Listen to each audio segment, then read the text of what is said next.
22 अप्रैल को जम्मू कश्मीर के पहलगाम में हुए आतंकी हमले के बाद से भारत सरकार ने पाकिस्तान पर कई तरह के प्रतिबंध लगाए हैं, जिनमें सिंधु वाटर ट्रीटी को रद्द करना, जितने पाकिस्तानी नागरिक भारत में रह रहे थे उनको एक तय समय के अंदर भारत छोड़ने का आदेश दिया गया। इसके अलावा भी कई निर्णय लिए गए। इसके बाद एक निर्णय ये भी लिया गया कि भारत के खिलाफ हेट फैला रहे पाकिस्तान के जो तमाम यूट्यूब चैनल्स हैं, जिसमें कंटेंट क्रिएटर से लेकर न्यूज़ मीडिया हाउस के जो यूट्यूब चैनल हैं, उनको भी बैन किया गया। और अब पाकिस्तान के कलाकारों के इंस्टा हैंडल को भी भारत में बैन कर दिया गया है। कौन कौन हैं वो लोग जिनके इंस्टा हैंडल को बैन किया गया है? इससे पहले अबीर गुलाल फिल्म जिसमें फवाद खान ने काम किया था, वो भी रिलीज़ नहीं की जाएगी, ऐसी भी खबर आई।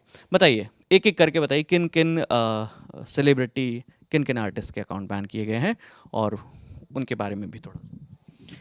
इस लिस्ट में सबसे पहला नाम हाने आमिर का है। और हाने आमिर के दो सीरियल्स बड़े चर्चित रहे थे कि एक मेरे हमसफ़र और कभी मैं कभी तुम। तो हानिया का अकाउंट बैन कर दिया गया है लिस्ट में। और एक नाम है अली ज़फ़र, जो सिंगर भी हैं, और सनम सईद, जिनका एक सीरियल आया था ज़िंदगी गुलजार है, बड़ा फेमस हुआ था। इसमें बिलाल अब्बास हैं, इकरा अज़ीज़ हैं, और इमरान अब्बास हैं, और सजल अली। ये कुछ नाम हैं जिनके अकाउंट्स बैन कर दिए गए हैं। हानिया की एक टिप्पणी भी आई थी पहलगाम हमले पर। उन्होंने लिखा था कि हाल की घटना में जान गंवाने वाले निर्दोष लोगों के साथ मेरी संवेदनाएं हैं। दर्द में, दुख में और उम्मीद में हम सभी एक हैं। जब निर्दोष लोगों की जान जाती है तो दर्द सिर्फ उनका नहीं होगा, यह हम सभी का होता है।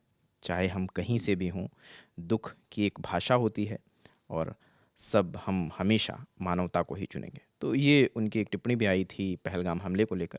तो अभी का जो ये अपडेट है, एक हालिया अपडेट ये भी आ रहा है कि जो पाकिस्तान आर्मी का यूट्यूब चैनल है ISPR, उसे भी इंडिया में शट डाउन कर दिया गया है।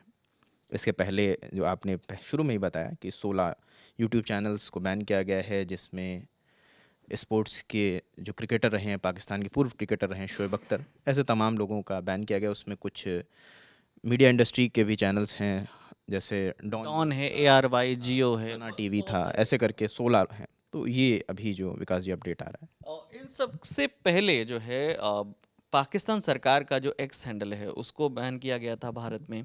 और उसके बाद पाकिस्तान के आर्मी हेड का चैनल वो अकाउंट यहाँ पर बैन किया गया।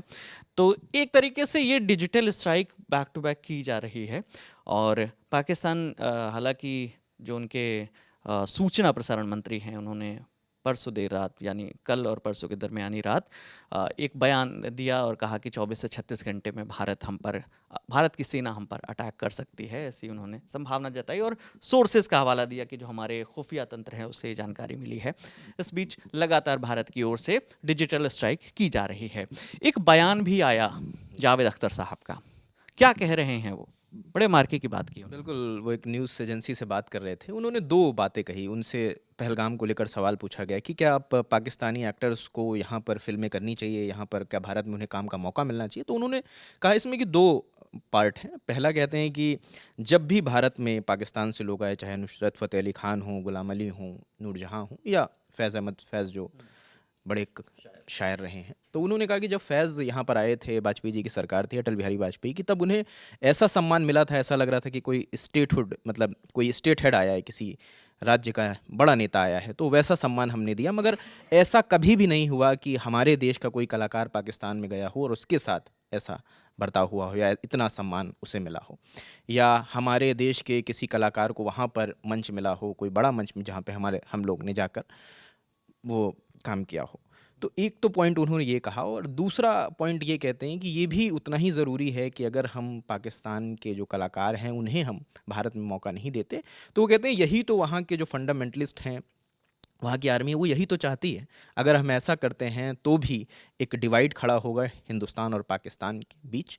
तो ये बहुत ही सोच समझ के इस पर फैसला लेना चाहिए। और हालांकि जब पहलगाम पे इतना बड़ा हमला हुआ, सॉरी, मैं पहलगाम पे जो हमला हुआ है उसको लेकर हमें ज़्यादा सोचना चाहिए, ना कि इस बात पे अभी बात करनी चाहिए कि पाकिस्तान एक्टर्स को यहाँ पर काम देना चाहिए या नहीं। तो ये दो बातें उन्होंने जिक्र करी हैं।